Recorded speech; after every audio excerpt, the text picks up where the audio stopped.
이강인은 리그안 공식 홈페이지로부터 극찬을 받았습니다.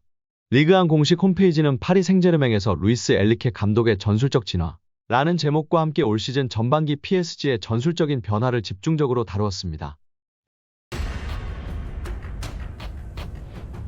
최근 이영표 위원이 이강인 선수에 대해 발언한 것이 화제가 되고 있는데요.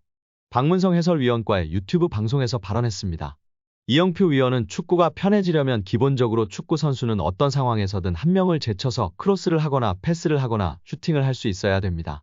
드리블을 통해서 템포를 죽이는 거는 안 좋은 행동이지만 동시에 어렸을 때부터 사이드에서 특히 1대1이 걸리면 한 명을 제쳐서 크로스를 올릴 수 있는 게 안 되면 축구가 어려워집니다. 드리블을 하게 되면 어떤 선수는 한쪽 밖에 못 가, 어떤 선수는 왼쪽 밖에 못 가, 어떤 선수는 오른쪽 밖에 못 가는데 양쪽을 다 갈 수 있는 확실한 기술이 하나씩 있어야 됩니다. 이강인 선수는 3년 이상 기술을 연마해서 양쪽을 다 할 수 있다고 보여집니다. 이강인 선수는 드리블을 잘하려면 스피드가 있어야 하고 중심이 무너진 쪽으로 치면 중심이 무너지는 것을 몸이 자동으로 계산하여 움직여지게 됩니다. 생각하고 드리블을 치는 게 아니라 연습과 노력 끝에 자동으로 움직여지는 것입니다. 여기서 박문성 해설위원이 덧붙였는데요. 맞아요. 이전에 앙리 선수도 인터뷰에서 패널들이 어떻게 그렇게 많은 골을 넣을 수 있었는지 물었을 때 생각하고 계산하고 슈팅을 때린 것이 아니다. 자연스럽게 자동적으로 슛을 하게 되었다고 인터뷰에서 화제가 되었다고 합니다. 뿐만 아니라 그라운드의 풍우나 천재 소리를 듣던 이천수 선수도 본인이 어떤 드리블을 했었는지 개인기를 했었는지 모른다며 자동적으로 몸이 움직여졌고 나중에 분석하면서 경기를 봤을 때 내가 저렇게 했구나 알 수 있었다고 발언했습니다. 이처럼 세계적인 레벨의 선수들은 계산하고 움직이는 것이 아니라 자동적으로 움직여지는 것 같고 이강인 선수도 보면 계산적인 움직임이 아니라 훈련과 노력으로 자연스럽게 자동적으로 몸이 반응하는 선수인 것 같다고 발언하며 팬들의 공감과 지지를 받았습니다. 이어 이영표 위원은 이강인 선수가 재능은 기본적으로 있었겠지만 훈련과 노력이 없이는 만들어질 수가 없습니다. 또한 이강인 선수의 강점은 드리블도 있고 시야도 있고 정확한 왼발킥도 있고 터치가 굉장히 강점이 있다고 생각합니다. 멀리 볼 수 있는 능력은 킥이 자신 있는 선수들이 자연스럽게 보여지고 나타낼 수 있습니다. 어떤 선수들은 드리블을 잘하는 선수는 자기가 드리블을 보여주고 싶어하고 패스를 잘하는 선수는 패스를 보여주고 싶어하기 때문에 좋은 킥, 멀리 보낼 수 있는 킥이 장점인 선수는 자연스럽게 시야가 넓어지고 시야가 넓은 것처럼 보여지게 됩니다. 어린 선수들에게 멀리 보라, 시야를 넓혀라 라며 가르치기보다는 좋은 킥을 멀리 찰 수 있는 킥을 가르치면 자연스럽게 시합에서 연습한 킥을 보여주려고 하기 때문에 시야가 넓어지고 넓혀진 모습을 볼 수 있다고 발언하였습니다. 이어 최근 프랑스 언론의 비판에 대해서도 이야기했는데요. 이강인을 향한 언론 비판은 1도 신경 안 써도 됩니다. 한국에서처럼 선수를 비난 잘하지 않는 문화가 아닙니다. 한국에서는 정말 엄청나게 큰 잘못을 저질렀을 때 비난하나 외국은 그냥 막 합니다. 그들의 문화이고 경쟁이라 신경 쓸 필요가 전혀 없습니다. 유럽에서도 크게 신경 쓰지 않는 편입니다.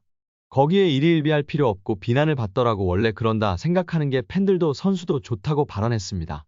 이어 이영표 위원은 이강인 선수가 수비할 때 압박이 안 된다는 단점이 있었는데 약점이라고 지적되던 수비 전환, 수비의 능력을 키웠다는 것이 정말 대단한 것이라며 치켜세웠습니다. 이는 특히 선수의 태도의 문제이기 때문에 이런 것들을 지적을 받으면 자기가 수비력을 키우는 게 아니라 나도 수비를 열심히 하는 척해야지 라는 선수가 있는데 이강인 선수는 진짜 수비를 하는 것이라며 극찬하였습니다. 특히 이런 태도를 갖고 있는 선수는 길게 선수 생활을 하고 겸손하기 때문에 대성하는 경우가 많다고 발언했습니다.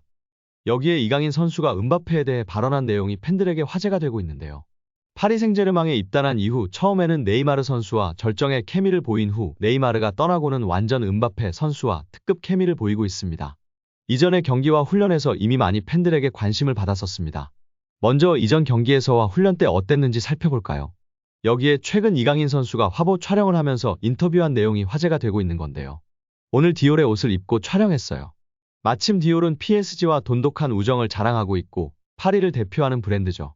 팀원들의 반응은 어땠어요? 팀원들은 제가 뭘 입고 어떤 화보에 나오는지 대단히 관심이 많아요. 다들 제 슛돌이 시절과 대표팀 사진을 찾아와서 놀리는데 이번 화보를 보면 분명 놀리고 웃고 떠들 생각부터 할 거예요.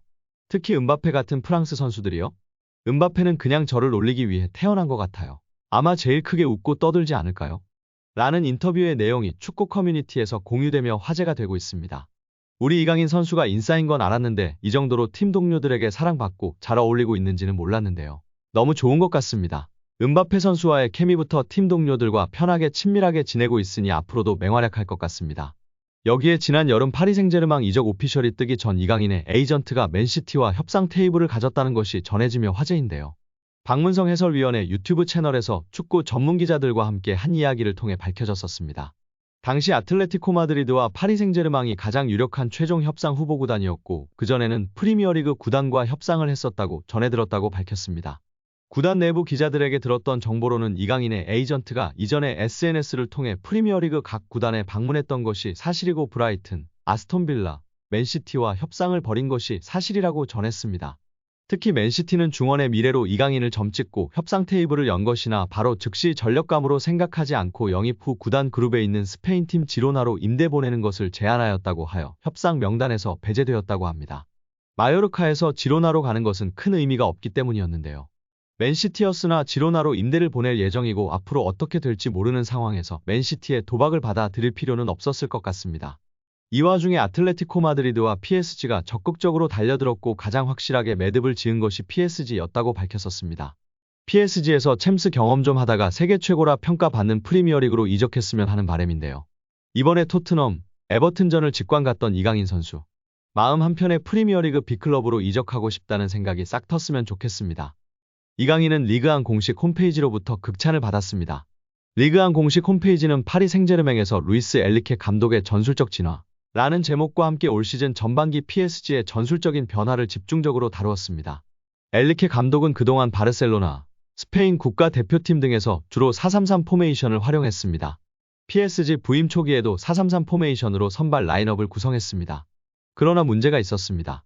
지난 여름 데려온 곤살로 하무스까지 사용할 방안을 구상했고 이에 따라 뉴캐슬 유나이티드와의 UEFA 챔피언스리그 조별리그 2차전에서 4-2-4 포메이션을 시도했습니다. 하지만 이 시도는 대실패로 돌아갔습니다. 공격 라인에 무한히 음바페, 하무스, 덴벨레를 배치했지만 중원에서 완벽하게 무너지며 이들에게 패스를 전달하기가 어려웠습니다. 이강인은 2022 항저우 아시안게임을 마치고 복귀한 뒤 엘리케 감독에 의해 적극적으로 활용되었습니다. 이강인은 좌측 미드필더로 사용되며 좌우 측면을 커버하면서 음바페에게 더 많은 자유를 부여하는 역할을 수행했습니다. 리그안 공식 홈페이지는 이강인은 팀의 핵심이었으며 이번 시즌 측면 미드필더와 중앙 미드필더에서 활약했다고 설명하였습니다. 리그안 공식 사무국에서 객관적으로 평가했을 시 이강인이 전술적으로나 팀적으로나 핵심 역할을 수행했다고 보증하고 있는 것입니다. 하이브리드 전술을 사용하는 엘리케 감독이었기 때문에 윙어와 미드필더 역할을 다 잘하는 이강인이 핵심 자원이었던 것입니다. 이뿐이 아닌데요. 이강인은 전반기 평점 베스트 11에 이름을 올렸습니다. 축구 통계 매체 후스코어드닷컴은 최근 리그안 올 시즌의 베스트 팀이라는 제목으로 전반기 평점 베스트 11을 발표했는데 이강인은 좌측 윙포워드로 선정되었습니다. 오늘 영상은 여기까지입니다. 끝까지 시청해주셔서 감사합니다. 늘 건강하시고 더 좋은 영상으로 찾아뵙겠습니다. 구독과 좋아요도 잊지 마시고 부탁드립니다. 감사합니다.